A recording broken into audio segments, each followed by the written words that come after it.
On a un certain ADN dans nos cellules, c'est-à-dire on a un code génétique sur lequel on ne peut rien faire, sauf à faire des manipulations génétiques, mais on n'en est pas encore là.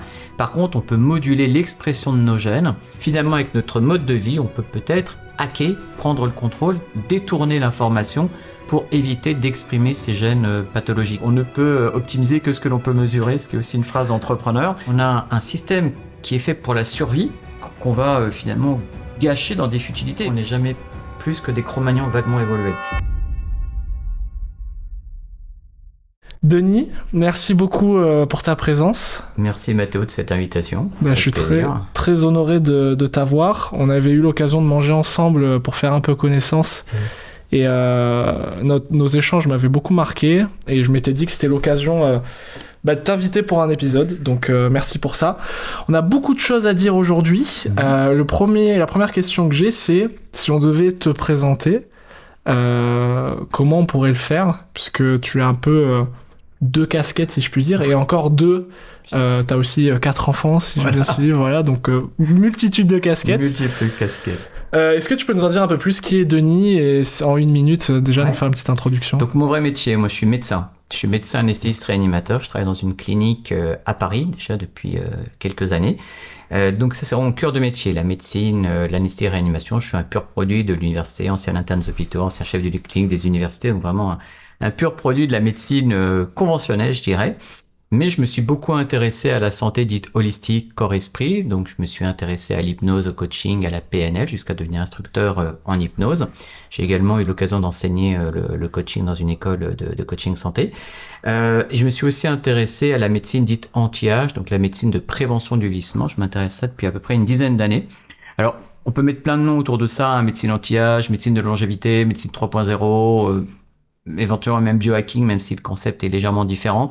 Voilà, tout ça, en fait, ce sont des concepts d'optimisation de la santé. Donc, je suis vraiment intéressé par l'optimisation de la santé physique et mentale depuis au moins une dizaine d'années. Et puis, j'ai effectivement découvert ce fameux terme biohacking à travers tout ce qu'on peut en voir aux États-Unis, et cette tendance que je promeus déjà depuis quelques années en France commence à débarquer vraiment d'une manière assez large, grâce justement notamment à des entrepreneurs comme toi qui trouvent dans ce concept peut-être des réponses à des questions. Tout à fait. Et j'en ai plein justement. Pour reprendre avant toute cette partie-là, le début, j'aime bien parler un peu plus personnel sur qu'est-ce qui t'a amené à faire ces études, ce métier. Est-ce que c'est, on va dire, aussi loin que tu t'en souviennes, dès que tu étais enfant, tu avais cette vocation-là de dire ok, moi plus tard je serai dans tel domaine, ou pas du tout? Comment t'es arrivé là-dedans? Non, c'est assez amusant en fait, parce que moi jusqu'en 3e seconde, je voulais être ingénieur. Et en fait, quand j'étais en 3e, je me souviens très bien, j'étais un grand fan de Marvel. À une époque où les Marvel, c'était que des bandes dessinées un peu old school, donc j'étais un grand fan des Marvel. Et dans les Marvel, la série que je préférais, c'était ce qu'on appelait les Strange Origins, qui racontait les origines et comment tel et tel super-héros avait pu acquérir ses pouvoirs.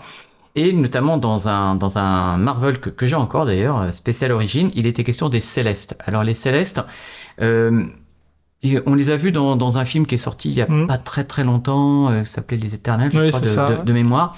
Bon, le film n'allait pas tripette, mais donc en tout cas, il mettait en scène les Éternels. Donc les Éternels sont des géants intergalactiques qui, d'après l'univers Marvel, ont permis entre autres la vie sur Terre.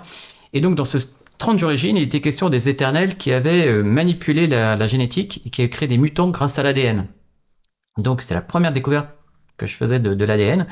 Et donc je me souviens, j'ai demandé à mon frère qui a 1 an et demi de plus que moi, qu'est-ce que l'ADN? Il m'a expliqué en gros ce que c'était l'ADN. Donc j'ai été passionné par cette petite molécule. Je me dis mais c'est un truc de fou quoi. À quel âge à peu près? J'avais 15 ans. 15 ans. Ouais, 3e, 15 ans. Et je me suis dit mais l'ADN c'est un truc incroyable. Moi plus tard je veux bosser dans l'ADN. Je vais faire de l'ADN.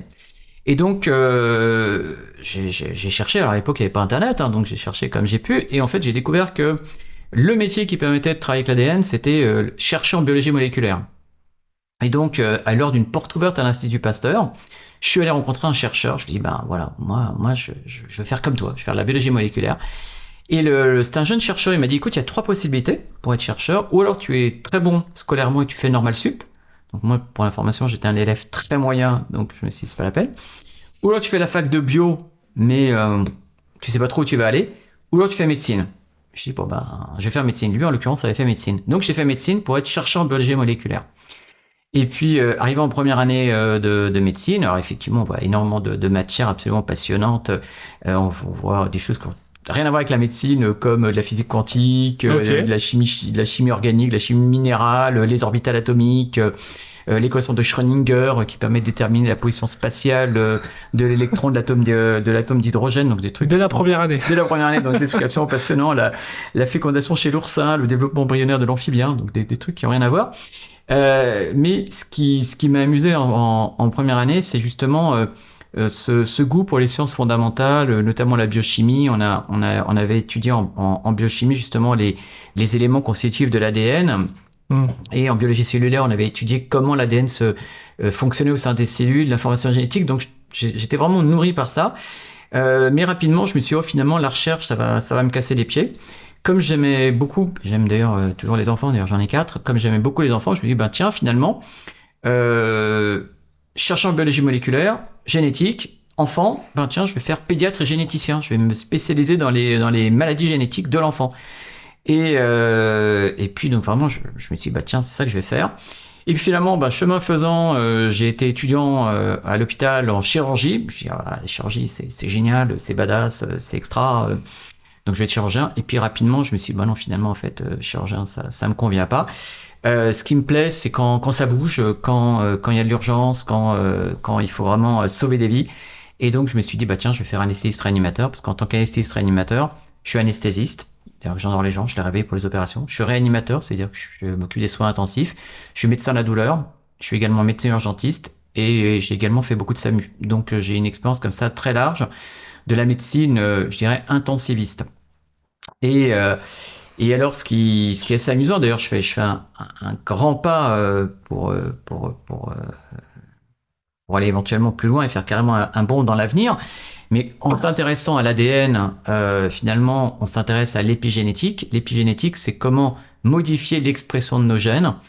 Et le biohacking est une forme de pratique épigénétique. Et donc, finalement, en m'intéressant au biohacking, je reviens à mes premières amours, je reviens à l'ADN après tout un espèce de chemin extrêmement tortueux dans la médecine. Voilà. Ok, super. Tout mon parcours. Et bien résumé, mais ça fait quelques dizaines d'années, effectivement. Ça fait longtemps. Avant de parler toute cette partie, en fait, j'ai l'impression, en écoutant ton parcours, qu'il y a eu une partie où, en fait, alors, je vais essayer d'employer les bons termes, je suis pas forcément dans ce domaine, tu me pardonneras, mais il y a une partie où tu soignais, c'est-à-dire une fois que je vais vulgariser, mais que le mal était fait. Tout à fait. Et là, tu es en train de basculer sur le prévenir. Il y a 2 termes pour dire ça, je les ai plus, mais pour prévenir et éviter justement ces situations-là. Oui, tout à fait. Alors, c'est très intéressant parce que c'est exactement ça. Toute cette culture des soins intensifs, ça montre bien à quel point l'être humain est finalement à la fois très fragile, mais également très fort et très résilient. C'est-à-dire que c'est vrai que parfois on a sauvé la vie à des patients, on se dit mais on sait même pas comment on a pu leur sauver la vie parce qu'ils sont dans des états complètement déplorables. À l'inverse, parfois, il y a des personnes, on a l'impression qu'ils vont bien et puis il y a quelque chose qui nous échappe. On comprend pas toujours pourquoi. En tout cas, ce qui est sûr, et ça c'est quelque chose notamment qu'on a vu lors de l'épidémie Covid, pendant l'épidémie Covid. Les blocs opératoires étaient fermés, mais j'étais allé prêter main forte en réanimation. Je m'étais porté volontaire en réanimation à l'hôpital de Garches. Et on s'était rendu compte que il y avait des patients jeunes qui mouraient et que finalement ceux qui mouraient, c'était ceux qui avaient un terrain qui était le terme en médecine c'est débilité, donc le terme est pas très beau, mais en tout cas avait un terrain relativement péjoratif. Donc souvent c'était par exemple du surpoids, du tabac, du diabète. En tout cas c'était des personnes qui avaient potentiellement des signes en tout cas de maladies dites de civilisation. Et c'était effectivement ce qui fragilisait le plus les jeunes patients. Donc c'est vraiment important de se dire que toute cette culture des soins intensifs, ça m'a donné une connaissance déjà des soins intensifs bien sûr, mais également de la physiologie humaine et de tous les éléments physiopathologiques qui vont faire passer d'être sain jusqu'à être malade. Et ça, c'est vraiment intéressant. C'est-à-dire que donc il y a une dizaine d'années, ça devait être même un peu plus, c'était vers 2014. J'avais découvert qu'il existait une formation qu'on appelait de médecine anti-âge. Donc à l'époque, on n'appelait pas ça médecine de la longévité, on utilisait un terme anti-âge. C'était un diplôme qui était le premier du genre en France. Et c'était un programme sur 2 ans, accessible avec un concours. Et en fait, 3 quarts de la formation, c'était de la médecine esthétique. Donc, comment injecter du botox, et de l'acide hyaluronique, etc. Donc, j'ai aussi appris à faire ça, mais moi, c'était pas vraiment ce qui m'intéressait. Il y avait à peu près un quart de la formation qui était constituée de prévention, de longévité. Et c'est vraiment la partie qui m'intéressait le plus. Ensuite, quelques années après, j'ai découvert qu'il y avait un autre diplôme qui ouvrait. Là, c'était à l'université Paris 12 sur la médecine anti-âge. Et là, c'était vraiment spécifiquement la médecine anti-âge. Donc, j'ai passé ce diplôme-là. J'ai fait partie de la première promo de cette formation-là. Et puis j'ai appris que il y avait encore un diplôme de médecine et biologie de la longévité qui existait à Lille, donc je l'ai passé l'année dernière. C'était donc ça m'a permis de truster en fait tous les diplômes de médecine préventive, médecine du vieillissement qui existent en France.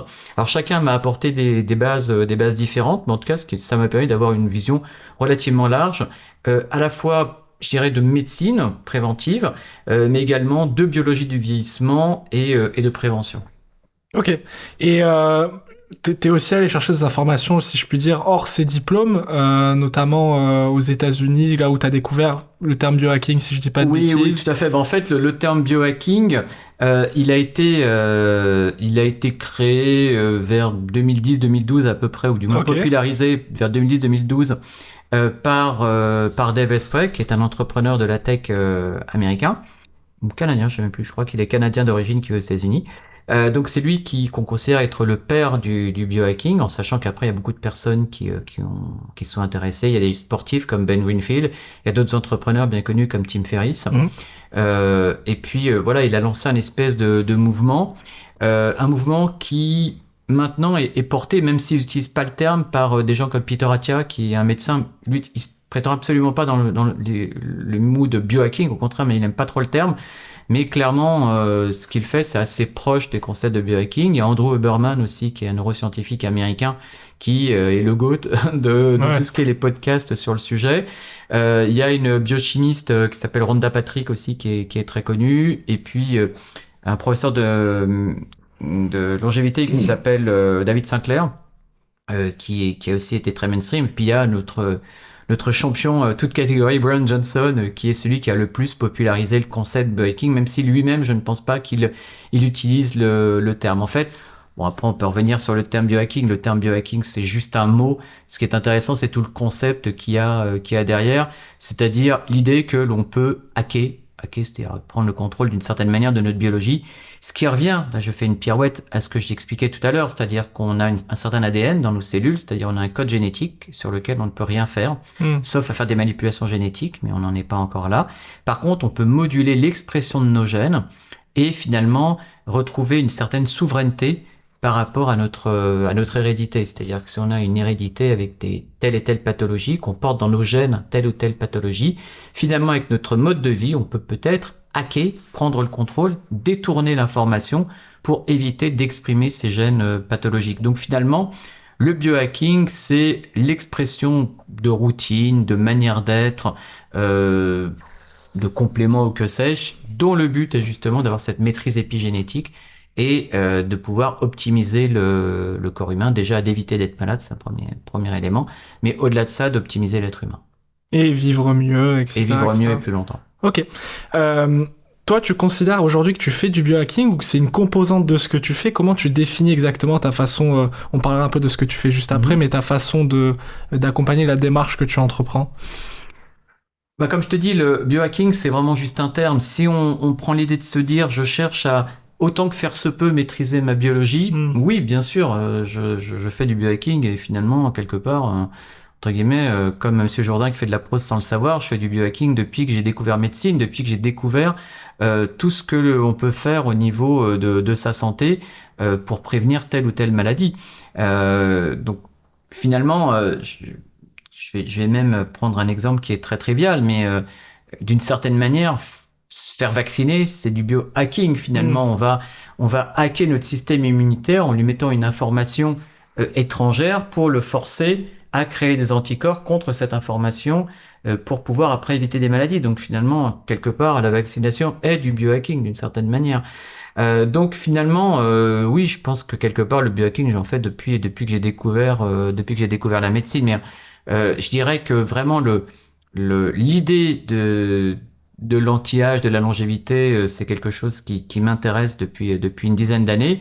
Après, le terme biohacking, ça fait déjà plusieurs années que je m'y intéresse, mais en fait, le terme n'était pas vraiment développé en France. C'est vrai que même maintenant, quand on met biohacking sur Google, la première référence qui sort en France, c'est un article que j'ai écrit dans Forbes. Je crois il y a 4 ans, je crois que globalement, il n'y a pas de référence française biohacking avant cet article que j'ai écrit il y a quelques années. Globalement, le mot, il était, pour ainsi dire, jamais utilisé.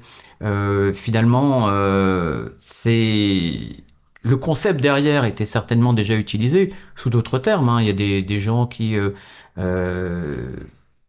voilà, utilisaient le terme optimisation de la santé ou recherche de performance ou épigénétique. Hein. C'est un terme qui était déjà assez à la mode. Mais en tout cas, en tant que tel, le terme biohacking en France est relativement récent. T'as commencé du coup à collecter beaucoup d'informations, passer des diplômes. À partir de quel moment t'as commencé à... Alors, je suppose que t'as appliqué tout ce que t'as appris pour toi. Alors oui et non. Ok, pas tout. Pas tout, parce que souvent les cordonniers sont les plus mal chaussés. Mais non, j'ai pas tout appliqué sur moi-même. En fait, l'idée justement de l'utilisation de cette du corps-esprit, je dirais, c'est quelque chose que j'ai développé notamment quand j'avais un cabinet.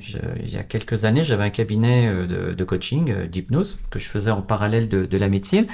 Et par exemple, je faisais énormément de séances d'arrêt de tabac. Le fait est que j'avais beaucoup de personnes qui venaient me solliciter pour l'arrêt de tabac. Il y avait des médecins qui m'envoyaient des gens, il y avait même des cancérologues qui m'envoyaient des gens, des cardiologues qui m'envoyaient des gens. Et donc comme j'avais fait beaucoup de formations d'hypnose différentes, formations françaises, anglaises, américaines, je testais plein de protocoles d'hypnose différents et j'avais jamais trouvé qu'il y avait un protocole qui était meilleur que l'autre. Et en fait, ce qui a vraiment été game changer dans ma pratique de l'hypnose, ça a été d'utiliser de la micronutrition ou des compléments alimentaires qui avaient pour but de renforcer, à mon sens, mais je tâtonnais parce que ouais, bien sûr. Enfin, j'avais rien lu dessus, donc je faisais mes propres recherches. Et par exemple, je me suis dit, ok, l'addiction à la cigarette, c'est un problème de dopamine, de sérotonine, d'acétylcholine, donc des neurotransmetteurs. Alors je dis, ok, la tyrosine, c'est un précurseur de la dopamine, donc peut-être que ça serait bien d'en donner aux fumeurs. Enfin, donc j'avais comme ça plein d'idées. Donc j'ai testé. Le fait est qu'après j'ai lu que il y a des publications qui finalement corroboraient ce que j'avais un peu découvert. Donc cette idée de grouper finalement le mental et les compléments alimentaires ou des principes d'alimentation pour améliorer la santé, chose que j'ai un petit peu découvert comme ça dans le cabinet. Est-ce que je faisais du biohacking? Oui, quelque part, je faisais du biohacking sans le savoir. En tout cas, je faisais en sorte de hacker à la fois le mental des personnes qui venaient me voir et quelque part leur biologie à travers tel et tel complément alimentaire. Et voilà. Et ça, c'est vrai que c'était quelque chose qui était assez game changer. Cette association à la fois du mental et du physique. Corps-esprit, c'est intéressant aussi. Toujours corps-esprit, toujours. Et d'ailleurs après pour la petite histoire, j'avais voulu mettre un peu en forme cette idée d'utilisation de tout ce que j'avais pu créer, corps-esprit, les compléments alimentaires, l'hypnose, et je me suis intéressé à l'addiction au sucre. Voilà, c'est un tas de chemins un peu détournés. J'avais été en contact avec une société suisse sur la santé naturelle. Je leur ai dit, écoutez, voilà, moi j'ai une idée, on pourrait peut-être prendre en charge l'addiction au sucre, qui est un vrai problème de santé, avec des séances d'auto-hypnose et de la micronutrition. Ça serait un truc assez sympa. Et à l'époque, cette société, donc, qui s'appelle Santé Nature Innovation, m'a dit, ça a l'air intéressant votre histoire, est-ce que vous voudriez pas faire un webinaire? Alors j'ai fait un webinaire qui a été vu par des milliers de personnes en Suisse. dont la directrice des éditions Larousse, qui me contacte en disant bah tiens, est-ce que vous écririez pas un bouquin sur l'addiction au sucre? Et donc j'ai comme ça sorti Zéro sucre grâce à l'auto-hypnose. Donc le titre c'est Zéro sucre grâce à l'auto-hypnose, mais en fait le bouquin il y a des séances d'hypnose, mais il y a également plein de choses justement sur la micronutrition, sur le coaching et sur comment dans l'idée optimiser ses neurotransmetteurs grâce à la micronutrition. Ouais, super intéressant. Voilà, Et très vaste. il y a plein de sujets, je suppose, mais c'était quoi les premiers motifs auxquels tu as fait face des personnes qui venaient te voir? Tu parlais de fumeurs, tu parles de sucre. C'était quoi on va dire, les portes d'entrée qui faisaient qu'une personne X, elle s'intéressait potentiellement à ce que tu faisais et à la médecine anti-âge, au biohacking, etc. Concernant l'hypnose, en fait, la voie qui faisait que les gens venaient me voir au début, c'était l'hypnose, en fait. Parce que moi, j'ai commencé l'hypnose en 2006, donc à une époque où l'hypnose n'était pas forcément très, très pratiquée. Et en fait, au début, moi, je m'y suis intéressé, puisque je suis anesthésiste, je me suis intéressé par rapport à la douleur aiguë, la douleur chronique, comment utiliser l'hypnose au bloc opératoire. Et en fait, un jour, il y a une infirmière de la clinique dans laquelle je travaillais qui m'a dit bah écoutez, je vais bientôt avoir 40 ans, il paraît que l'hypnose ça peut aider pour arrêter de fumer, est-ce que vous pourriez pas me faire une séance? J'avais jamais fait, je dis bah écoute, allez on y va. Incroyable, réussite totale. Bon, je sais pas pourquoi, est-ce que j'ai été très bon ou est-ce qu'elle était très motivée ou est-ce qu'on a eu beaucoup de chance l'un et l'autre? En tout cas, ça a été une réussite et donc partant de là, tu penses bien, ça a fait un peu son chemin.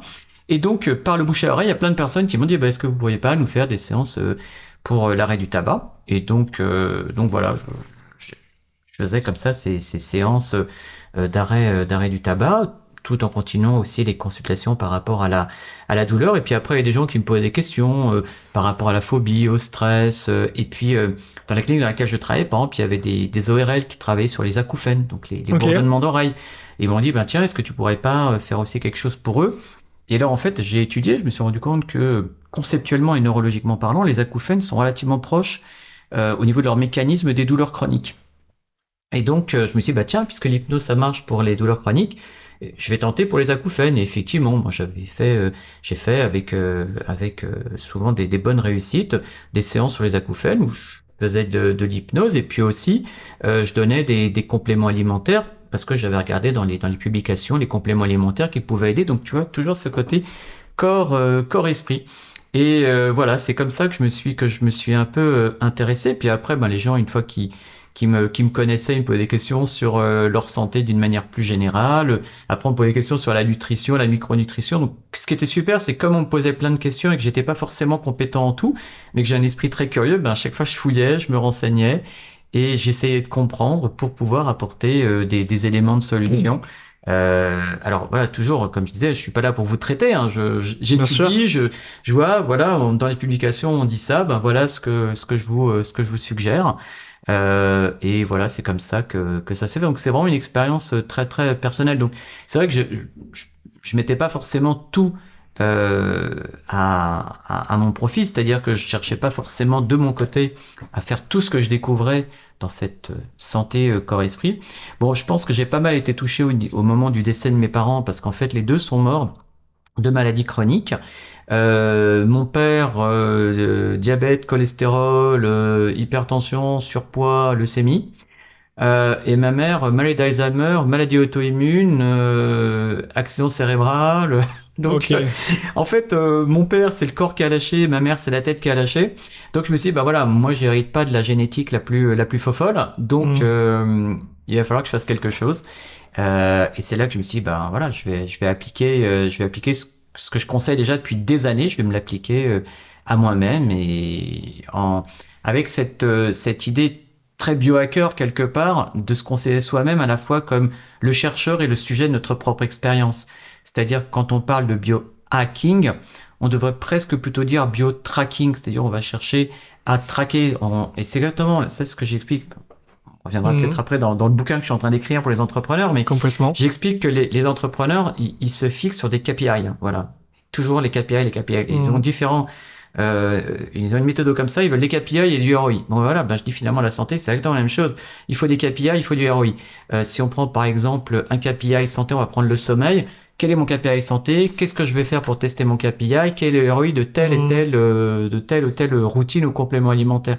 C'est vraiment exactement la même logique, KPI et ROI. Tu parles d'intérêt composé aussi, il me semble, Et sur la l'intérêt santé. composé, exactement, toujours ça. Et aussi, on ne peut optimiser que ce que l'on peut mesurer, ce qui est aussi une phrase d'entrepreneur. Ouais, c'est vrai. Donc, c'est vraiment des trucs. C'est pour ça, en fait, quand j'ai commencé à développer le biohacking en France il y a quelques années, globalement, je vais être un peu dur en disant ça, mais à l'époque, ça intéressait pas monsieur et madame tout le monde.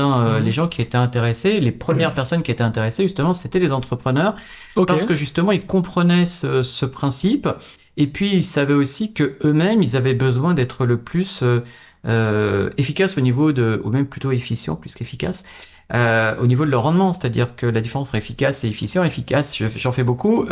Efficience, j'en fais beaucoup en étant en respect de moi-même et en éthique envers soi-même. Donc, c'est pour ça que les entrepreneurs étaient les personnes les plus intéressées par le biohacking quand j'ai commencé à en parler. Puis, à partir du moment où des gens comme Tim Ferriss disent moi je fais du biohacking, tout le monde se dit faire comme Tim Ferriss. Puis il y a un côté athlète presque dans la démarche où un entrepreneur c'est pas un sportif, mais d'une certaine manière ça l'est.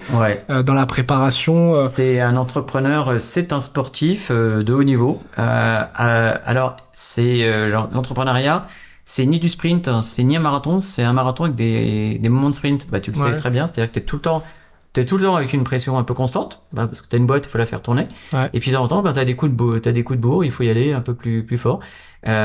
Donc, si t'es pas préparé finalement quelque part comme un athlète à ton humaine condition, c'est très difficile de tenir. Le sommeil, souvent, il est out des entrepreneurs.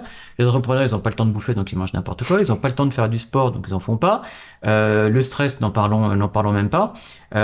Donc, typiquement, l'entrepreneur, c'est quelqu'un qui a tous les risques d'abîmer sa santé. Les gars, ils disent, oui, de toute façon, je suis jeune, je risque rien. Oui, mais en même temps, on sait très bien que les premières traces d'artérite, donc de plaques, d'athérome dans les artères, ça commence même entre 20 et 30 ans. Donc, ça commence très tôt. Et puis, l'idée de se dire, là, j'ai entre 20 et 30 ans, je fais mes millions, et puis à 30 ans, je m'arrête, je vivrai de mes rentes. Déjà, c'est pas sûr. Et deux, si c'est à partir de 30 ans, faire son premier infarctus, c'est un peu dommage. Ouais, effectivement. Oui, on a tendance à croire que jusqu'à 50, 60 ans, il peut rien nous arriver, alors que dans la réalité... Non, parce qu'en fait, c'est intéressant quand tu dis 50, 60 ans, parce qu'en fait, un Français sur deux de plus de 50, 60 ans a une maladie chronique. Par maladie chronique, 1 sur 2. Ouais, ça veut dire diabète, cholestérol, surpoids, hypertension... voire cancer, en tout cas, une personne sur deux de plus de 50-60 ans a une maladie chronique, ou du moins des débuts d'une maladie chronique. C'est plus qu'avant ou ça a en fait, été... c'est compliqué de répondre à cette question parce que, en fait, on ne trouve que ce que l'on cherche et on ne cherche que ce que l'on connaît. Mais ce qui est sûr, c'est que avant, on mourait de la guerre, des épidémies, donc d'accidents. Maintenant, fort heureusement, on meurt plus de ça. Par contre, maintenant, les gens ils vivent suffisamment longtemps pour avoir des maladies chroniques. En fait, le problème, c'est que ces maladies, je pense qu'avant, alors il y a deux choses. D'abord, elles existaient peut-être moins parce que l'alimentation et le mode de vie étaient peut-être plus proches de notre physiologie. Mais en plus, les gens finalement mouraient souvent avant d'arriver à cette période-là. Quand on voit par exemple le ravage de la guerre de 14, tous les jeunes qui sont morts. Finalement, on n'aurait pas donné la chance d'avancer en âge et de voir. Maintenant, on voit bien par exemple au Japon, le Japon avait très très peu de maladies cardiovasculaires et a commencé à en avoir à partir du moment où ils ont été américanisés, qu'ils sont mis au mode de vie américain. Donc oui, ces maladies dites civilisationnelles sont de plus en plus nombreuses. De toute façon, si on donne le temps aux maladies d'arriver, elles arrivent. Les médecins sont à peu près tous d'accord pour dire que si on vivait tous assez longtemps, on aurait tous un cancer. À un moment ou à un autre. Je crois que, je sais pas, près de 100% des hommes de plus de 90 ans ont des cellules cancéreuses dans la prostate. En général, ils meurent avant. Mon grand-père, il est mort avec son cancer de la prostate à 80, je sais plus combien, à 16 ans. Il est mort avec son cancer de la prostate et so what, quoi. Donc, c'est quasi physiologique d'avoir un cancer d'une manière ou d'une autre. Le tout, c'est d'attendre le temps de l'avoir. Avec notre mode de vie, je dirais presque que Le diabète, malheureusement, est presque physiologique quelque part dans notre mode de vie. On a un mode de vie où on est sédentaire, où on mange beaucoup trop de sucre, de graisses transformées. Voilà, si on laisse le temps faire, on voit bien aux États-Unis, ils sont tous obèses et prédiabétiques, voire diabétiques. Donc, si on laisse notre mode de vie actuel et qu'on laisse le temps aller, oui, l'évolution naturelle, c'est de devenir diabétique. C'est quasi physiologique. Oui, et aujourd'hui, tu t'as dit dans plusieurs autres émissions que tu as faites, ou même quand on parlait ensemble, il y a plus de, corrige-moi si je me trompe, mais il y a plus de personnes qui meurent de par le fait de trop manger que de personnes qui meurent de ne pas assez manger. À notre époque, oui, complètement. On meurt, enfin, en Occident, c'est la même chose. Hein, oui, bien sûr. On meurt plus de famine. Hein.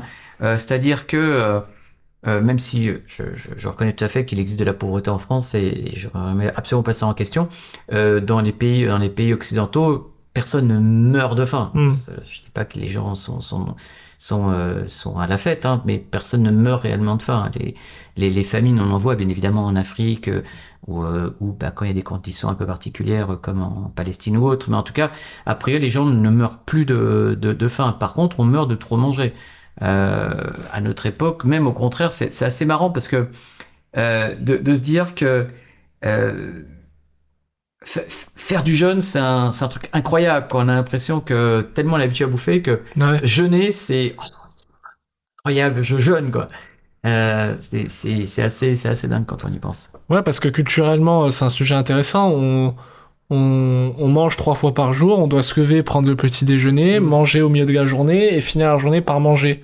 Mais au final, c'était en Asie, ils ont un peu plus cette culture où je discutais avec un balinier qui disait que il trouvait ça bizarre le fait que nous on mange à chaque fois à des heures fixes, qu'on ait faim ou moins faim d'ailleurs, et qu'ils expliquent qu'eux ils mangent tout simplement quand ils ont faim et pas en surquantité. Ils mangent un peu tout le temps, toute la journée. En Asie. Et en même temps, c'est normal, c'est parce que nous, on est héritier de la révolution industrielle. Donc, pour faire tourner une usine, tu peux pas te permettre que chacun il aille faire un peu sa sauce. C'est possible. Il faut que tout le monde aille manger à la même heure. C'est-à-dire que tu prends le petit-déj, hop, à midi, hop, fais la pause entre midi et 14h. Tout le monde fait sa pause, les machines s'arrêtent, et ensuite on reprend. Pas commencer à dire, tiens, Pierre-Paul Jacques va commencer à s'arrêter. Non, c'est minuté. Donc, c'est assez fou, finalement, le mode de vie a conduit à des pratiques comme par exemple le fait de manger à telle et telle heure, et ça me faisait penser, même si on n'est pas tout à fait dans le même sujet, que le fait par exemple d'avoir des enfants d'une manière habituelle, avant on faisait des enfants tôt, parce qu'on mourait relativement tôt finalement. Maintenant on cherche à avoir des enfants de plus en plus tard parce qu'on veut faire sa carrière avant. Le problème c'est que autant nous chez les hommes, faire un enfant à 80 ans on peut, autant une femme pour faire un enfant passé à un certain âge, ça devient compliqué. Et il y a plusieurs entreprises, notamment aux États-Unis, qui suggèrent à leurs cadres, à partir de 30 ans, de faire congeler leurs ovocytes. Disant, bon, voilà, comme ça, au moins, c'est pas grave, tu feras tes gosses à 45 ans. Donc, finalement, notre mode de vie et de travail nous impose un certain rythme de vie personnelle. Oui, et même tout est dans l'optimisation, j'ai l'impression extrême, où le côté toujours plus, on veut toujours manger plus, on veut... c'est un peu pousser le corps dans ses retranchements et dans quelque chose... Tu donnais un exemple aussi intéressant que j'ai aimé beaucoup, que j'ai regardé avant notre entretien, c'était... T'as travaillé, hein. Ouais, c'est pas mal. C'est un sujet qui m'intéresse beaucoup en perso, en plus, tu le sais, et donc j'ai beaucoup regardé ce que tu partageais. Tu disais qu'aujourd'hui, juste le fait de pouvoir manger n'importe quoi à n'importe quelle heure... C'est impossible. C'est un truc qui n'existait pas dans... Il y a quelques années, finalement. C'est impossible. C'est-à-dire que là, maintenant, à n'importe quelle heure du jour et de la nuit, tu te prends un Uber Eats. Je suis désolé, je sais que tu le marques, mais... non, mais c'est vrai. C'est un truc, c'est impossible. C'est impossible. C'est-à-dire que on a une physiologie... je dis toujours la même chose, hein, mais on a 99,9% des Cro-Magnons. Faut pas croire. On a beau... imaginez qu'on est civilisé, on est juste des primates à peine plus évolués que les singes. Hein. Donc, on est encore très très proche de nos ancêtres. Nos ancêtres, qu'est-ce qu'ils faisaient il fallait qu'ils chassent, il fallait qu'ils marchent, il fallait qu'ils se trouvent à bouffer. Quand ils voulaient du sucre, wow, génial, ils avaient un petit morceau de myrtille. C'était incroyable pour eux. Alors que maintenant, le sucre, tu vas n'importe où, t'en as. Tu voulais de la viande, fallait l'attraper, hein, la viande. Donc les légumes, fallait avoir la patience. Déjà, il y en avait pas chez les Cro-Magnons, ou du moins, ils prenais des racines, des choses comme ça. Donc on a un mode de vie qui alors je veux pas trop non plus jeter l'opprobre parce que bon le mode de vie qu'on a il est aussi le fait que maintenant on est extrêmement nombreux. Donc je veux dire quand on dit on devrait tous manger bio, ben ouais, est-ce qu'il y a suffisamment de terres cultivables bio? Est-ce que le bio avec la croissance du bio peut nourrir toute la planète? J'en sais rien, ça c'est une question que tu pourras peut-être poser un jour à Sandrine Rousseau, que sais-je. Mais en tout cas, bon, il faut bien aussi conjuguer avec notre époque, avec les besoins de notre époque. Donc voilà. Moi, je jette pas spécialement l'opprobre. Je dis juste que c'est important d'être vigilant et de jamais comme ça perdre de vue que on est des Cro-Magnons et que les Cro-Magnons ils ont des besoins simples. Ils ont besoin de se nourrir quand c'est nécessaire. Ils ont besoin de prendre des protéines parce qu'il faut faire du muscle. Ils ont besoin de courir. Ils ont besoin de faire enfin, du sport. On appelle ça faire du sport, mais à l'époque c'était juste vivre. Oui. Courir après une antilope, c'était un sprint. Non. Donc le corps humain, il a besoin de ça. Il a besoin d'éviter le stress ou du moins de vivre avec son stress. Je veux dire, on a quand même un système qui est incroyable en nous, qui est le stress, qui est un des systèmes les plus géniaux qui existent. C'est un système qui nous permet de survivre, en fait. Et en fait, on a un système qui est fait pour la survie dans une époque où il n'y a plus besoin de survivre, en fait. Donc, on a un système qui est désadapté. Maintenant, la moindre notification, c'est comme pour nos ancêtres Cro-Magnons, entendre le rugissement d'un tigre à dents de sabre. Et en fait, quand nos ancêtres ils entendaient un rugissement de tigre à dents de sabre, ils disaient oh là attention, il y a peut-être un danger. Maintenant, on a une notification, tu dis ah il faut que j'aille voir si j'ai pas perdu 10% sur mon Bitcoin. Et c'est le même stress. Donc finalement, on a un système de fonctionnement qui est là pour la survie, pour un truc vital, et qu'on va finalement gâcher dans des futilités. Mais je me mets dedans aussi. Hein. Je veux dire, moi aussi, j'ai mes notifications, moi aussi, j'ai mon stress du quotidien, et c'est finalement, on a un système qui est merveilleux, mais qui est absolument mal utilisé. Qu'on tombe dans le piège entre guillemets le mouvement. C'est intéressant parce que tu disais aussi, je crois, que le canapé tue d'une certaine manière, la chaise aussi, puisque beaucoup de personnes finalement restent assises sur un bureau toute la journée, rentrent chez elles en métro ou en bus ou autre, toujours assises, et se mettent le soir dans le canapé devant la télé pour après se coucher dans le lit, et au final font 1000 pas maximum dans la journée. Exact. Alors que de base on est fait pour, comme tu dis, courir, faire des grandes distances, etc. Complètement. C'est vrai que le confort nous tue. Alors tu vois, tu me demandais si j'applique des choses à moi-même. Bon là j'ai 53 ans depuis le 3 septembre dernier. Et ben depuis le 3 septembre dernier, tu vois, ça fait pas non plus très longtemps, mais j'ai pris la décision de ne plus du tout prendre un ascenseur ou un escalier. Quel que soit le nombre d'étages. Bon, je te dis pas si je monte en haut de la tour Montparnasse, mais sinon je ne prends plus un ascenseur, un escalier. Voilà. Bon bah, ça paraît tout bête, hein, mais finalement c'est rien. C'est une petite décision de rien du tout à faire, et ben ça fait de l'entraînement. Et à la clinique, je travaille entre la maternité qui est au -2 et l'ambulatoire qui est au +5, donc je peux faire jusqu'à 7 étages. Et ben voilà, en fin de journée, j'aurais fait des pas. Mais en tout cas, voilà, j'ai pas la prétention de mettre tout en œuvre. Alors, je transmets quand je fais des consultations ou que je donne des conseils ou autres, je transmets plein de choses, mais j'ai pas la prétention moi-même de tout faire. Comme je dis toujours, quand il y a des gens qui me disent, bah oui, mais est-ce que t'es légitime pour dire des choses que tu ne fais pas? Je dis, ben, les cancérologues, ils soignent des gens qui ont le cancer et ils n'ont pas le cancer eux-mêmes. Hein, donc, on est complètement légitime à donner de l'information et à proposer aux gens des routines. Après, ils les suivent ou ils les suivent pas. Tu vois, par exemple, il y a une routine que je suggère énormément parce que je suis persuadé que c'est très bien, c'est la douche froide. C'est super. Par contre, tu vas me dire, est-ce que moi je prends une douche froide? Je te dirais non, j'aime pas ça. Voilà, j'en prends pas. Je sais que c'est super, j'aime pas ça. Mais en fait, l'idée, c'est de savoir pourquoi on fait les choses. Si tu te dis, je prends la douche froide parce que pour moi, c'est un moyen de me dépasser au niveau mental. Ok, bon, moi je vais te dire, bah moi pour me dépasser au niveau mental, bah, je fais du bench, tu vois, Ouais. je vais à la salle de sport. Si tu me dis, bah, moi, je prends de la douche froide parce que ça me donne un shoot de dopamine, bah, moi, ce qui me donne mon shoot de dopamine, c'est plutôt de prendre une douche très chaude. Donc, si tu veux, l'idée, c'est pas forcément appliquer telle ou telle routine d'une manière mécanique, c'est pourquoi je fais la routine, est-ce qu'elle me convient? Si elle me convient, je l'applique. Si elle ne me convient pas, qu'est-ce qui permettrait que j'ai le même effet que la routine? Mm. Tu vois, donc ça c'est quelque chose qui est relativement simple. Si on dit par exemple, tout à l'heure je parlais du jeûne, il y a des gens qui trouvent ça ok d'avoir la sensation de faim, qui sont ok pour jeûner pendant des heures et des heures. Il y en a, ils sont pas du tout ok. Bon bah quel est l'intérêt du jeûne? L'intérêt du jeûne, c'est surtout de diminuer notre quantité d'alimentation sur 24 heures. Mm. Bon bah ok, c'est quelqu'un qui n'a pas envie de jeûner, je lui dis bah c'est pas, ne jeûne pas, mais par contre fais en sorte laisser dans ton assiette, je sais pas, 20% de ton assiette. Mm. Ce qui revient finalement à faire un jeûne indirectement. Tu vois, donc l'idée c'est qu'est-ce qu'on recherche, quel est le sens de ce qu'on fait et comment l'appliquer à soi-même de manière que ce soit efficace pour soi-même.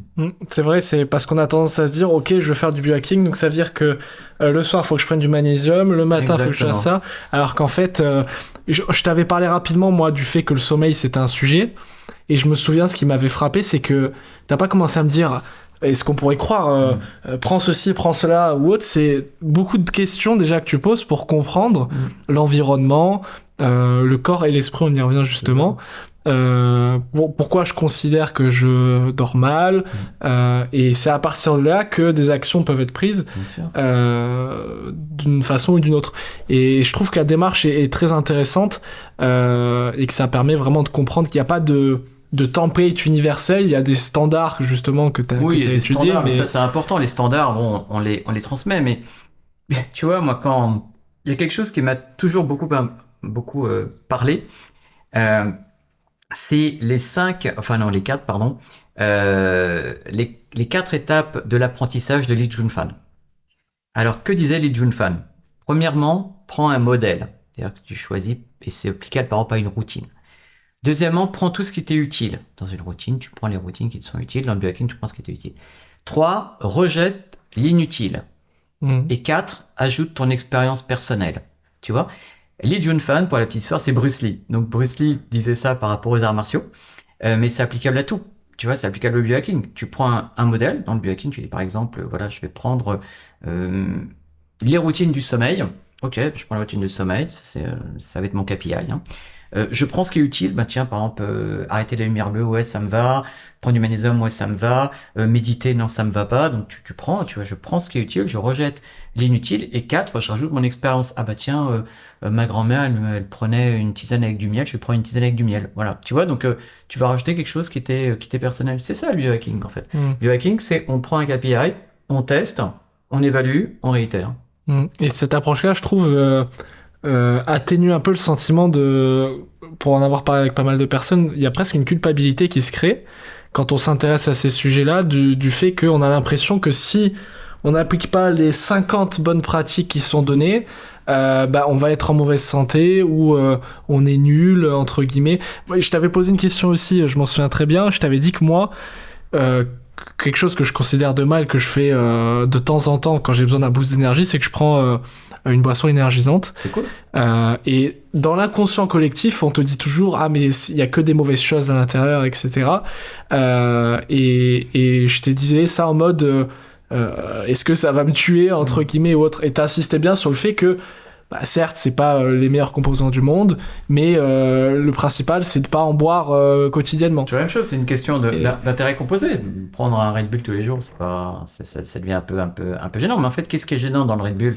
C'est le sucre. Ouais. Sinon, il y a quoi dans le Red Bull? Il y a des vitamines du groupe B. Ok, c'est ok, on en a besoin. Il y a de la taurine. Ok, un acide aminé super intéressant. Rien à voir avec le sperme de taureau. La taurine, c'est un acide aminé qui, au contraire, aurait des propriétés dans la longévité. Il y a de la caféine. Ok, c'est great. Dans un Red Bull, il y a 50 mg de caféine. C'est même pas ce qu'il y a dans un expresso. Donc, ça ne fait pas de mal. Et il y a du sucre. Le sucre est délétère. Mais le Red Bull n'est absolument pas délétère. Il y avait une histoire comme ça il y a quelques années, de mémoire, un bodybuilder anglais qui avait un cancer des testicules, je crois, de mémoire, et son cancer avait flambé parce qu'il prenait du Red Bull. Je me dis, oh là là, le Red Bull, ça provoque le cancer, etc. Ben, en fait, c'est pas le Red Bull. C'est que le gars, il se gavait de sucre. Les cellules cancéreuses, elles adorent le sucre.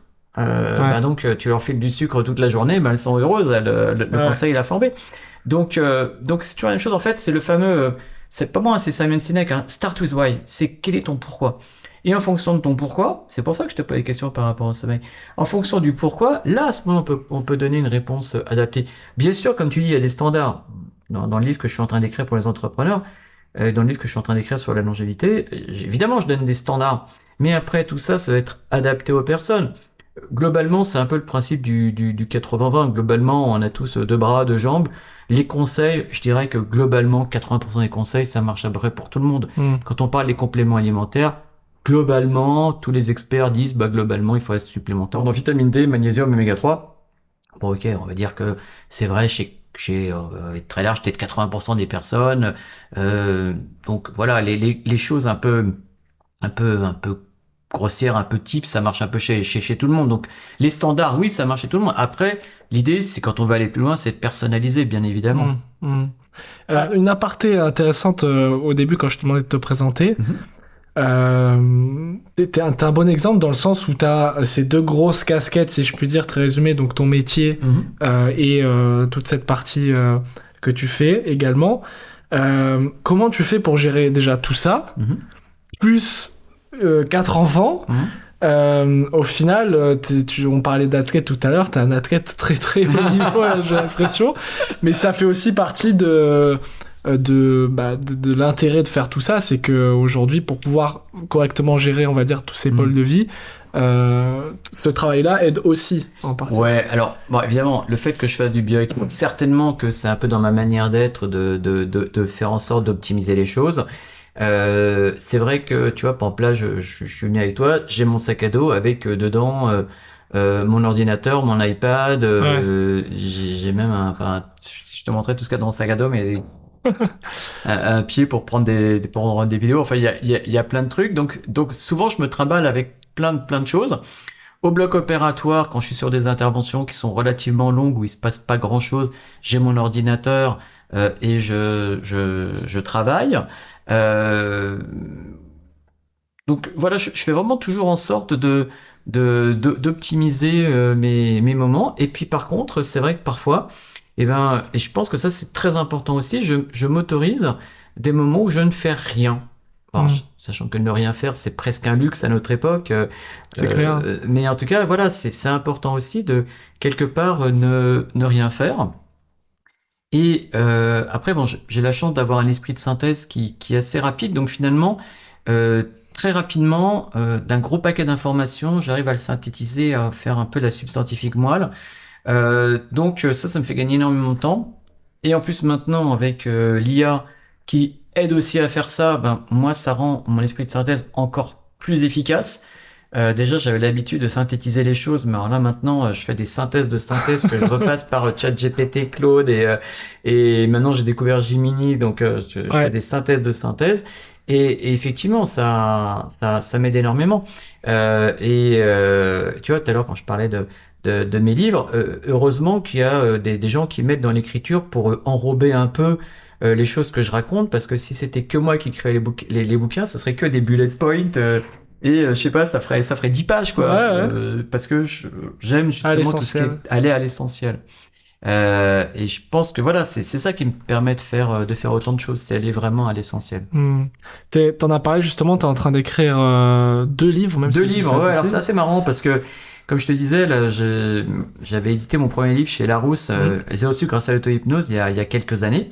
C'était assez sympa parce que ça m'avait donné un peu une petite visibilité médiatique, c'était assez rigolo. J'étais passé à la télé, à la radio, dans les magazines, c'était assez marrant.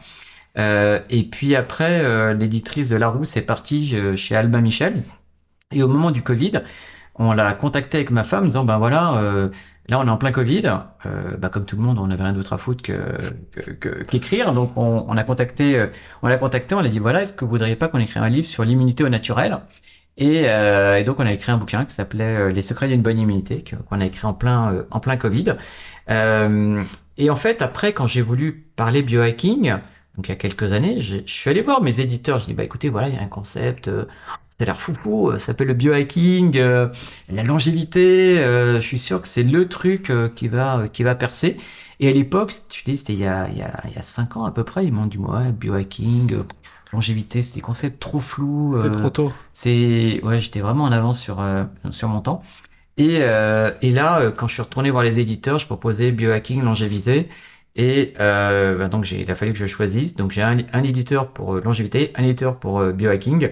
Mais j'avais d'autres éditeurs qui étaient prêts à me signer les bouquins, qui- à qui j'ai dû dire non, quoi. Donc, Signe que le niveau de conscience, on va dire, ouais. en France commence Ah à... bah clairement. En fait, c'est une tendance. Je te dis, moi j'ai commencé à m'intéresser à ça. Les premiers moments où je me suis intéressé, où j'ai contacté la responsable du diplôme universitaire de médecine anti-âge, c'était 2014. Ok. Moi, 2014, j'ai commencé à m'intéresser à tout ça.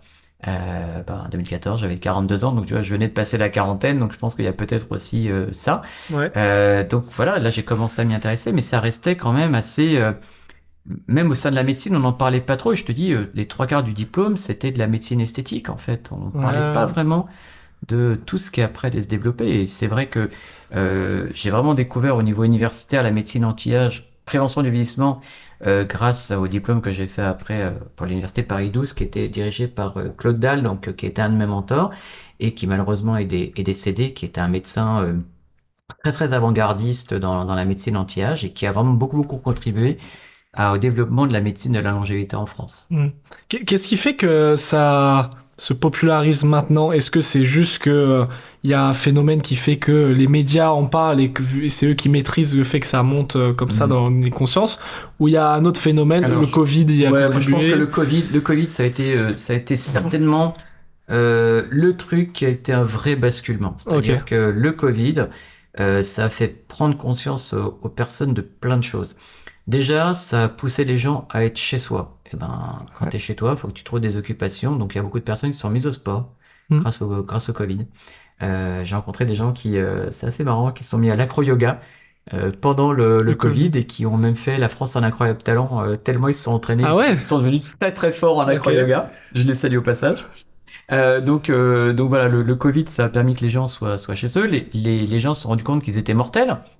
Que finalement, comme je te disais, si on n'avait pas un terrain assez clean, on risquait de le choper et de mourir. Parce que globalement, c'est pas le Covid qui tuait, c'était beaucoup les effets immunitaires du Covid sur l'organisme. Donc beaucoup de personnes ont pris conscience de leur santé à ce moment-là. Et puis bon, après, évidemment, avec des personnalités comme Brian Johnson, ça prend une ampleur qui est assez folle. Je dirais que le Covid a permis aux gens de s'intéresser à leur santé et des gens comme Branson ont permis à des jeunes, entre guillemets, geeks, comme toi, entre 20 et 30 ans, de vouloir s'intéresser à leur santé alors que globalement, les gens entre 20 et 30 ans ne s'intéressaient pas, malgré le Covid. Ouais, et c'est du coup là en train de... Heureusement, j'ai envie de dire c'est une bonne chose d'une certaine manière. Tant mieux, moi je trouve que Brian Johnson, on peut dire ce qu'on veut, il a ouvert une voie qui est géniale, qui est incroyable. Et même si on a tous l'impression que c'est un fou furieux, même si on a tous l'impression de se dire que mettre 2 millions de dollars par an, c'est n'importe quoi, c'est vrai, peut-être, mais n'empêche que ça se trouve, que fait Brian Johnson, dans 5 à 10 ans, on le fera tous pour 1000 balles par mois, quoi. 1000 balles par an même. Ouais, complètement. Puis à ce côté, on dit souvent que aujourd'hui, avec de l'argent, on peut tout acheter, sauf du temps. Et d'une certaine manière, c'est un moyen indirect de gagner plus de temps. Gagner plus de temps, ou du moins avoir un temps de qualité. Parce qu'en fait, gagner plus de temps, c'est pas forcément quelque chose qui fait rêver. Je pense que personne n'a envie de se faire 20 ans. De se faire 120 ans comme notre doyenne de l'humanité qui est morte à 122 de mémoire, mais 20 ans dans un hospice, est-ce que ça fait rêver? Je pense pas. Voilà, je pense que actuellement, globalement, autour des gens qu'on peut voir, les gens se tiennent à peu près. On est à peu près bien on est même plutôt très bien jusqu'à 60 ans. On est vraiment bien jusqu'à 60 ans. Je pense que la bascule, c'est d'être vraiment bien jusqu'à 70. Ensuite, globalement, maintenant, on a l'impression que les gens au-delà de 80 ans, ils sont vraiment vieux. Je pense que peut-être que la bascule sera 90. Donc déjà, ne serait-ce que si on gagne 10 ans de qualité de vie, c'est super.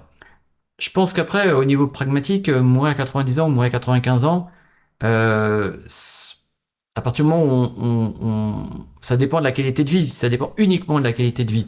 C'est sûr que je pense que quand on a 90 ans et qu'on est bien, et qu'on a une famille autour de soi, qu'on est entouré, qu'on a les enfants, les petits-enfants, peut-être les arrière-petits-enfants, ben voilà, je pense que si à 90 ans, en ces conditions, on me dit, ben, est-ce que tu veux vivre un an de plus? Je serais tenté de dire, ben ouais, Oui. ouais. Bon, par contre, si t'es dans un EHPAD en train de te baver dessus, de te pisser dessus, et qu'on te dit, ben, on va remplir pour un an de plus, bon, Bof. ça donne pas forcément envie. Donc, c'est la qualité de vie qui compte bien plus que la durée de vie, en fait. Pour s'éloigner un petit peu, il y a un sujet où je serais curieux d'avoir ton avis. Il y a certains, alors je sais pas si c'est plus des philosophes ou des scientifiques, j'y vais avec des pincettes, mais qui disent que aujourd'hui, quelqu'un qui a moins de 30 ans a beaucoup de chances de vivre, comme tu le dis, dans de bonnes conditions jusqu'à plus de 100 ans, Ouais, tout à avec fait. les moyens technologiques ou Ouais. autres. Quel est ton avis sur ça? Alors là, ça implique de voir l'avenir, entre Ouais, guillemets, mais... non, mais je pense que c'est très vrai parce que en fait, je pense qu'il faut toujours raisonner euh, avec la quatrième dimension, c'est-à-dire le temps. Je vais te donner un exemple. Euh, Il y a un moment, tu vois, j'ai 53 ans. Pour l'instant, j'ai un niveau de testostérone qui est correct. Peut-être que dans 1, 2 ans, mon niveau de testostérone va baisser. Peut-être que je me poserai la question de me mettre sous testostérone. Ok. Si quelqu'un me dit, bah, ce qui n'est pas vrai hein, d'ailleurs, mais c'est Oui, bien juste sûr. pour réfléchir. Si quelqu'un me dit, bah voilà, mais en prenant la testostérone, tu risques d'avoir un cancer de la prostate dans 10 ans, moi je me dirais, mais ça m'est égal. Parce que là, à l'heure actuelle, tu me dis, dans 10 ans, je risque d'avoir un cancer de la prostate, mais dans 10 ans, quand j'arriverai à l'âge de l'avoir, peut-être que le cancer de la prostate aura été éradiqué et que ce fera que je prenne un petit cachet de rien du tout et je me guérirai. Donc, c'est pour ça qu'il faut vraiment voir avec avec l'avancée de la science. Euh, on- euh, je peux pas dire maintenant, par exemple, normalement, en tant que médecin, je suis censé prendre ma retraite entre 65 et 67. Mais pour moi, ça semble à la fois très loin et très proche. C'est-à-dire que je vais prendre ma retraite peut-être dans 14 ans. Mais dans 14 ans, les personnes qui ont 67 ans maintenant, moi, je ne serai pas comme ces personnes-là. Moi, dans 14 ans, j'aurai effectivement 67 ans, mais peut-être que biologiquement, j'en aurai à peine 60. Hmm. Donc finalement, est-ce que vraiment je vais prendre ma retraite à 67? Est-ce que je vais pas me dire, bah tiens, je vais continuer à bosser jusqu'à 75 parce que finalement, je me sens super bien et ça me botte de continuer. Hmm. Donc c'est vraiment important de voir vraiment l'évolution des choses et de la science. Ouais, en fonction de... Ouais, j'aime beaucoup le point de vue. Euh, Rapidement, parce que le temps passe vite, à ce que je vois, on est presque à 1 heure d'échange. Ok. Euh, Si on peut prendre les grands mal du siècle, on dit souvent que le stress, c'est intéressant que tu dises d'ailleurs que tu disais que c'était bénéfique. Bien sûr, au contraire. Ouais, donc j'aime beaucoup cette façon de formuler. Mais pour beaucoup, le stress est vu comme négatif, très négatif. Je pense que 8 personnes sur 10, si on leur demande si elles sont stressées, elles vont dire oui. Et on le voit comme un problème. C'est pas un problème. Alors, il y a plusieurs choses. Déjà, les gens qui disent je suis stressé, ben, je dirais ben, c'est normal. On ne peut pas ne pas être stressé. Donc, quelqu'un qui dit qu'il n'est pas stressé, ben, c'est quelqu'un, je dirais, qui risque de pas avoir une vie extraordinaire. En fait, il y a ce qu'on appelle une courbe en U. C'est-à-dire que euh, trop de stress, c'est pas bon, c'est ok, je veux bien. Mais pas assez de stress, finalement, on n'a pas de goût à la vie. Mm. Le stress, c'est aussi la conséquence aussi du désir. Mm. Quand on désire quelque chose, on a aussi le stress de ne pas l'avoir. Donc toi, par exemple, ton stress positif, c'est de te dire, bah, faut que je trouve des clients. Et c'est cool, tu vois. Et puis finalement, quand tu as trop de clients, c'est un stress. C'est aussi un stress, mais c'est un bon stress. Tu dis, bah tiens, c'est parce que je fais du bon taf, tu vois. Donc ça, c'est quelque chose d'intéressant à savoir. Deuxièmement, ça, c'est aussi quelque chose dont il faut prendre conscience. Je disais tout à l'heure qu'on n'est jamais plus que des Cro-Magnons vaguement évolués. Et comme j'expliquais, les Cro-Magnons, en fait, ils avaient du stress et c'est un mécanisme de survie. Et en fait, tous les Cro-Magnons qui pouvaient pas avoir assez de stress, tous les Cro-Magnons qui couraient pas assez vite pour choper l'antilope ou qui couraient pas assez vite et qui se faisaient bouffer par un prédateur, ils sont morts. Sélection Sélection naturelle. naturelle. Voilà. Donc, c'est-à-dire que nous sommes issus de tous nos ancêtres qui ont stressé suffisamment pour survivre. Et donc, si on est stressé, c'est normal. On est issu de la sélection naturelle de ceux qui ont le plus stressé. Et ça, c'est vraiment intéressant. Tu vois, ça me fait penser à un truc qui s'est fait au niveau de la Seconde Guerre mondiale. Je sais pas si tu as déjà vu ces images.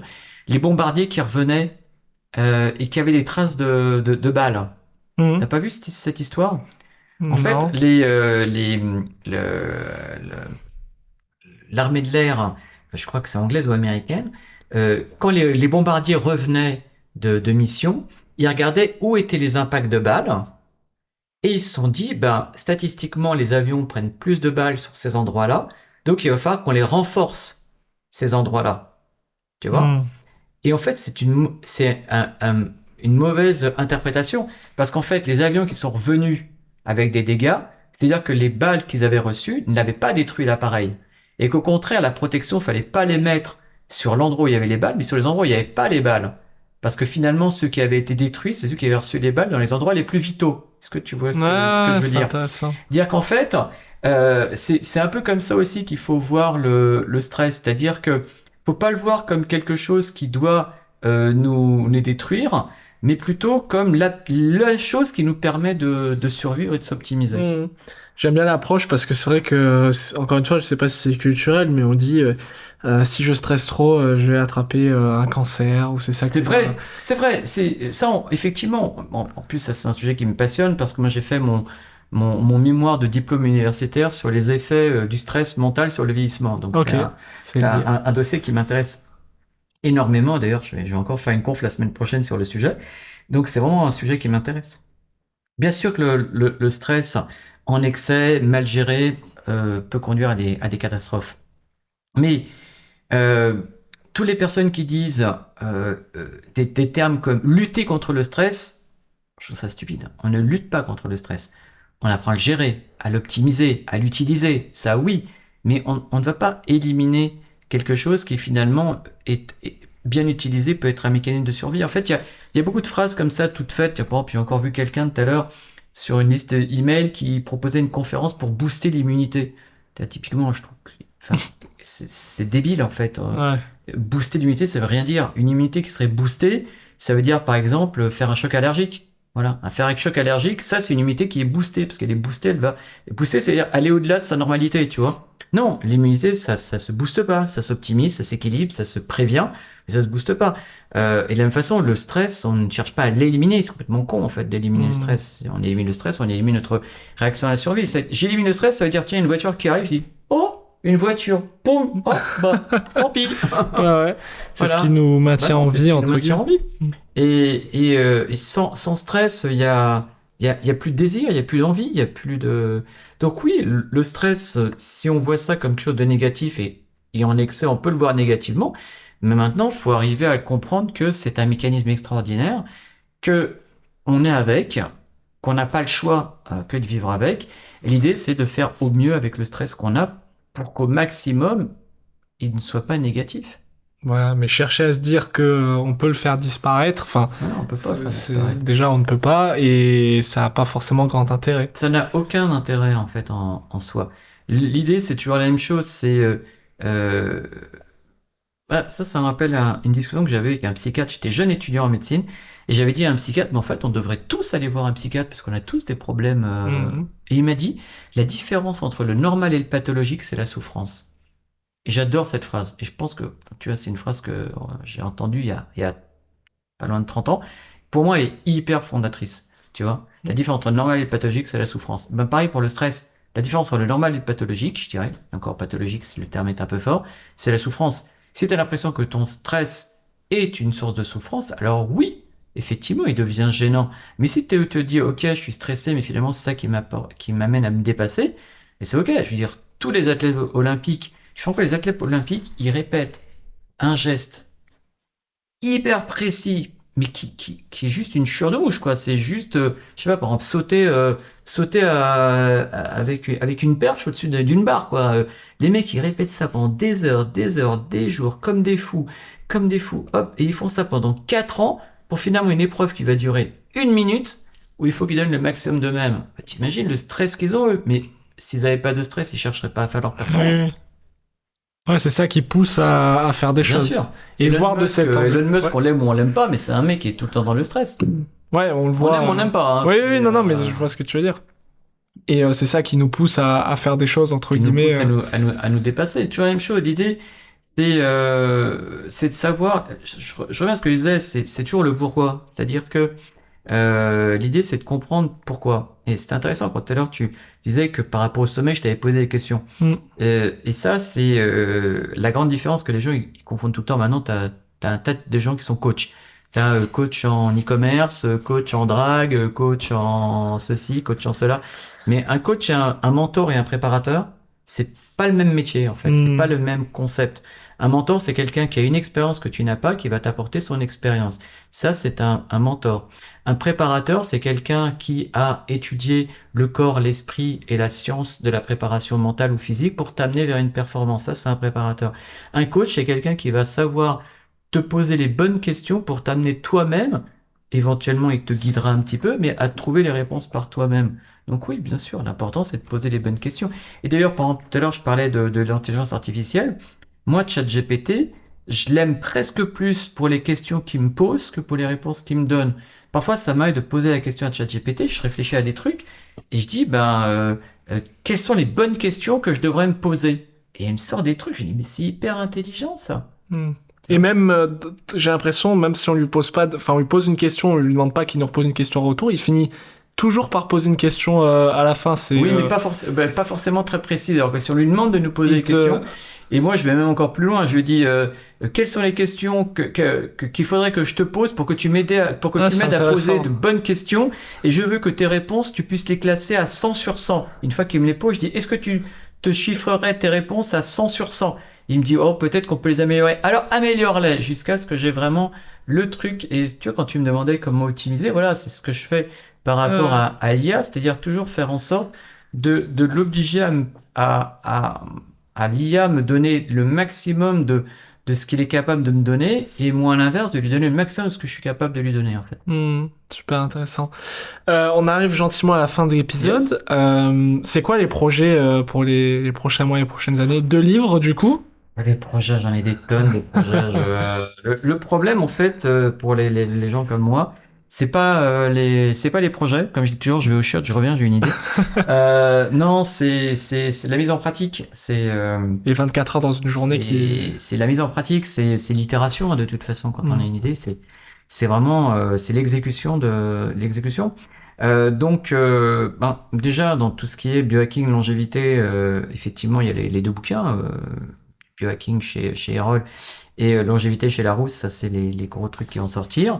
J'ai des projets de conférences, là j'ai encore eu quelqu'un tout à l'heure au téléphone. J'ai éventuellement des projets de participer, de donner des conseils dans des boîtes de compléments alimentaires orientés biohacking longévité. J'ai été advisor de start-up, je serais pas contre être à nouveau advisor de start-up, j'ai trouvé l'expérience très intéressante. Okay. Qu'est-ce qu'il y a encore? Je lance des bouteilles à la mer. Donc, si vous avez des projets de start-up dans la longévité, ça m'intéresse. Des projets de start-up dans les compléments alimentaires, longévité, biohacking, ça m'intéresse. Si vous avez des recherches, des questions par rapport à des accompagnements pour optimiser votre santé, votre longévité, ça m'intéresse. Ça me permet de réfléchir à plein de choses. Comme je dis, moi, j'aime bien poser des questions. Et qu'on me pose des questions, ça me permet de grandir et de progresser. Donc, pour l'instant, j'ai plein de projets, pas forcément des choses très très précises, mais je suis toujours ouvert aux propositions intéressantes et aux associations fructueuses. Eh ben, écoute, très beau mot de la fin. Si on veut suivre un peu ce que tu fais, quels sont tes canaux? Il y a LinkedIn où actuellement d'ailleurs tu partages des petites techniques contre le froid. Ouais, LinkedIn. Alors LinkedIn c'est mon principal canal. Je dois avoir 8000 personnes qui me suivent sur LinkedIn. Sur Insta, j'ai pas grand monde, j'ai 1400, mais j'ai un Insta, et là tout à l'heure justement, je t'avais dit que j'avais un impératif tout à l'heure, je vais tourner une série de vidéos pour Insta, et aussi TikTok. TikTok, je m'y suis mis il y a peu de temps, c'est mes enfants qui m'ont dit, faut que tu parles. Faut y aller. Sur TikTok, alors entre deux, j'ai fait une vidéo sur la péridurale, où je commence en disant, les aiguilles de péridurale, c'est grand comme ça. Et elle a fait 750 000 vues, c'était assez marrant, donc je me suis dit, tiens, je vais faire aussi des choses sur TikTok. Donc je vais faire des choses sur l'anesthésie, parce qu'il y a des gens qui se posent des questions. Je vais faire sur le biohacking, la longévité, et puis sur toutes les questions qu'on on peut me poser. Je suis un passionné, donc Super. voilà. Trop bien. On mettra toutes les infos en description de toute façon pour aller te suivre. On continuera de suivre ça de très près. Et puis, peut-être dans quelques années, on refera un épisode et tu auras sorti 8 livres et... Voilà, X formations, des conférences. Non, je pense que... moi, j'aime beaucoup transmettre, enseigner. C'est vraiment un truc qui me fait kiffer. Ouais, je pense que j'aimerais peut-être bien un jour, je sais pas, ouvrir une école ou que sais-je. Enfin, voilà, j'ai plein d'idées. Par exemple, tu vois, je suis instructeur en hypnose, j'ai fait des formations, puis ça fait très longtemps que je n'ai pas fait de formation en hypnose, et beaucoup de personnes me disent « Ah, refais des formations en hypnose ». Donc, il faut juste du temps. Ouais. Quand je pense que j'ai osé dire au début de l'épisode que tu avais 2 casquettes, alors qu'en réalité... Je sais pas combien j'en ai, des casquettes. Comme je dis toujours, j'ai assez de diplômes pour tapisser les murs du studio, mais bon, les diplômes, ça veut pas tout dire, mais c'est vrai que, voilà, ça m'amuse. Je suis très curieux. Là, actuellement, régulièrement, je retourne à l'université parce que je repasse un nouveau diplôme universitaire cette année. Ok. Donc voilà, consacré à l'expertise médico-légale. Donc je fais, voilà, c'est mon nouveau thème. Et quelque chose, je trouve, qui transpire beaucoup, encore plus à travers cet échange, c'est vraiment la passion. Je sais pas si la passion c'est le bon terme, mais en tout cas la curiosité, l'intérêt, où on sent que tu seras en perpétuel apprentissage, exploration. Ah, toujours. Et ça transpire de ce que toujours, tu partages. En fait, si tu veux, c'est vrai que moi j'aime bien voir un peu les tendances et les explorer. C'est vrai que tu vois, quand je te dis que j'ai commencé l'hypnose en 2006, c'était un moment où c'était pas tellement développé. Il y avait un diplôme universitaire d'hypnose en France. Quand même, maintenant, il y en a, je sais pas, 20, 25. Donc je me suis vraiment intéressé à l'hypnose avant que ce soit reconnu. Après, au sein même de l'hypnose, je me suis intéressé à ce que s'appelle la technique hellmanienne, qui était pas tellement développée en France. Je suis parmi ceux qui amenaient un peu l'hellmanien en France. J'ai été instructeur National Guild of Hypnotists, on n'est pas très nombreux là-dedans. Et après, je me suis intéressé au biohacking un peu avant tout le monde. Voilà, là, j'ai quelques idées sur la prochaine tendance, mais pour l'instant, je ne dis pas, mais je suis déjà dans l'idée de la prochaine tendance qui va émerger. Super. Je te le dirai en off. Allez, hâte de savoir. Merci beaucoup, Denis. Merci à toi. Encore une fois, toutes les infos pour te suivre en description. Et puis, merci pour ton temps. Merci à vous d'avoir suivi cet épisode. Je vous dis à très vite pour la prochaine et bonne continuation à toi. Merci.